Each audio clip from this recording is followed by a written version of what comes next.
Bonjour à tous. Aujourd'hui, nous allons approfondir la notion d'identité européenne en évoquant la culture européenne. La culture européenne représente le cœur de l'identité européenne. Ça ne représente pas l'ensemble de l'identité européenne, puisque la culture européenne se déploie sur un territoire donné, avec une population donnée, qui a une histoire particulière, mais elle constitue le cœur de l'identité européenne. Donc en quoi consiste plus précisément la culture européenne? D'abord, la culture européenne, c'est l'héritage gréco-romain, gréco-latin, qui est un héritage décisif.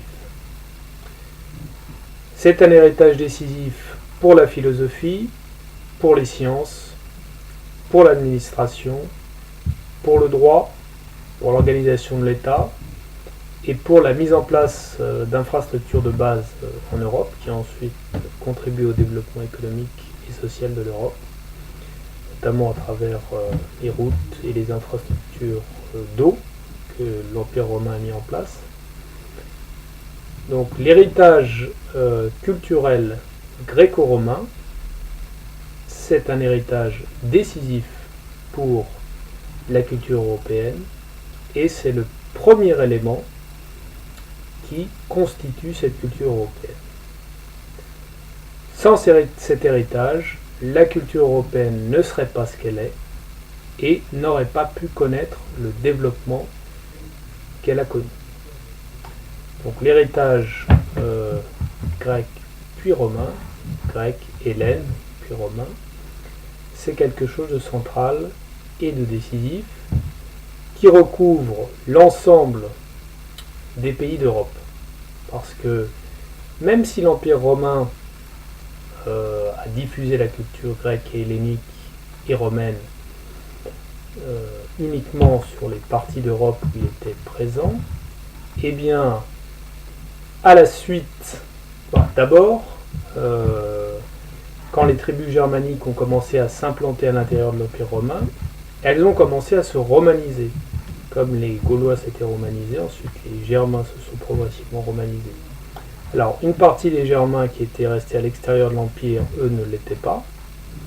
Mais ils ont quand même été en contact avec cette culture parce que elle a été exportée à travers les tribus qui étaient à l'intérieur de l'Empire. Donc ils ont eu certains éléments de cette culture. Et ils se sont progressivement, eux aussi, romanisés. C'est par exemple l'exemple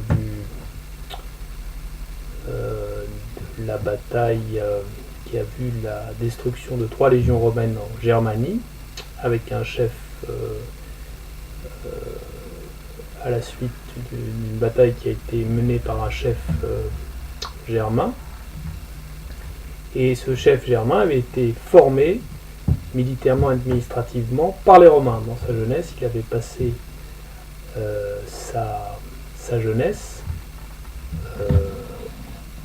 dans l'Empire romain et à Rome.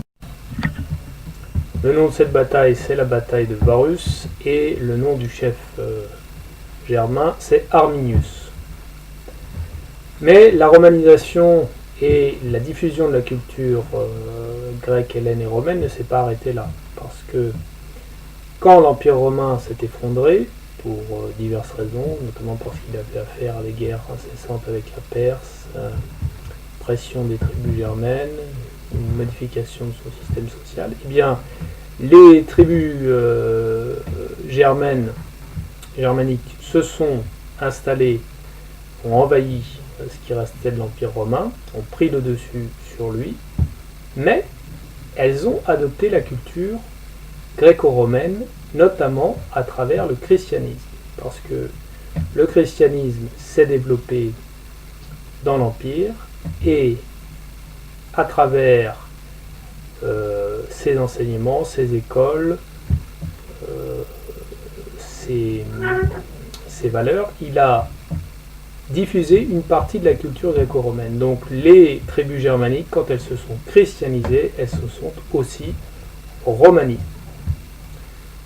Et donc la diffusion de la culture gréco-romaine, elle s'est étendue ensuite à l'ensemble des régions qui étaient sous l'influence de l'Église catholique et de la papauté, donc notamment les îles britanniques, la Pologne, puis la Hongrie. Voilà, donc la diffusion de la culture gréco-romaine dépasse le cadre de l'Empire romain et recouvre l'ensemble de l'Europe. Le deuxième élément qui constitue la culture européenne, ce sont les phénomènes européens culturels européens proprement dits. Qui sont des phénomènes qu'on doit admettre comme proprement européens et qu'on ne peut pas qualifier de purement allemand, français, italien ou anglais ou polonais. Quels sont ces phénomènes?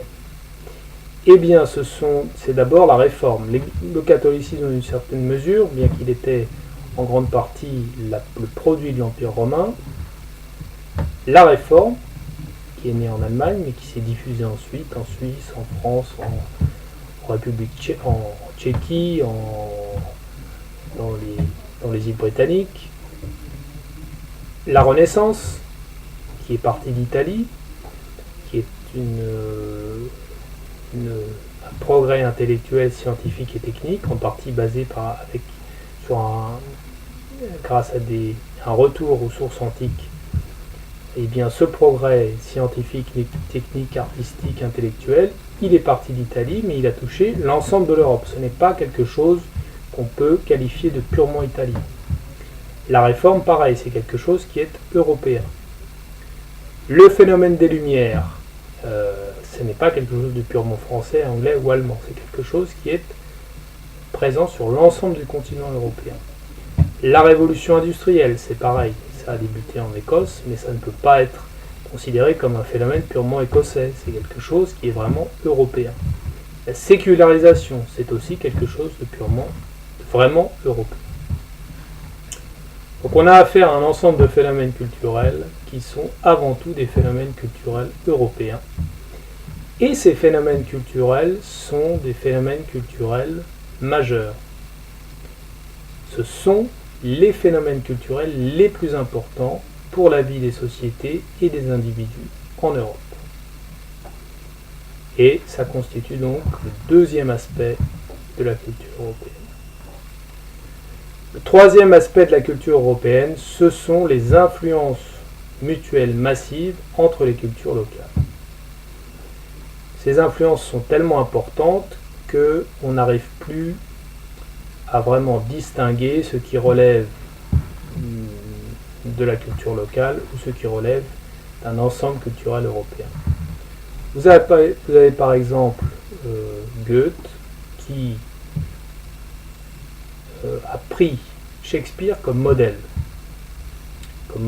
pour son approche littéraire, pour son approche humaine, pour sa notion de Sturm und Drang, à laquelle il faisait partie. Alors, est-ce que Goethe, c'est vraiment un auteur allemand, dans la mesure où il s'est inspiré de Shakespeare, ou est-ce que c'est plutôt un auteur européen? Eh bien, c'est plutôt un auteur européen parce que les influences de Goethe, de Shakespeare notamment, mais aussi de l'ensemble de l'Europe et notamment aussi de sources antiques, font de Goethe d'abord un auteur européen avant d'être un auteur allemand, même si c'est aussi un auteur allemand. Donc, par l'influence croisée des cultures européennes, on a la constitution d'un ensemble culturel européen cohérent. Et donc, les influences croisées mutuelles et massives, c'est le troisième élément qui constitue la culture européenne.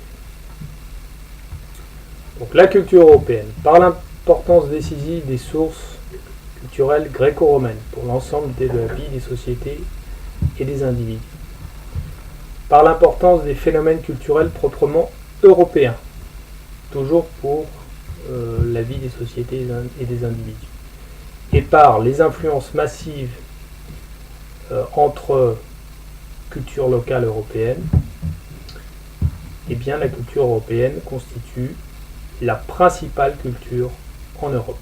et elle prime sur les cultures locales. C'est un constat qu'il suffit de faire, qu'il faut faire et dont il faut prendre conscience.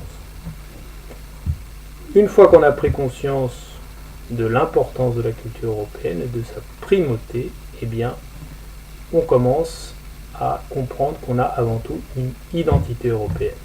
Et grâce à cette identité européenne, on peut créer un État européen. Merci de votre attention.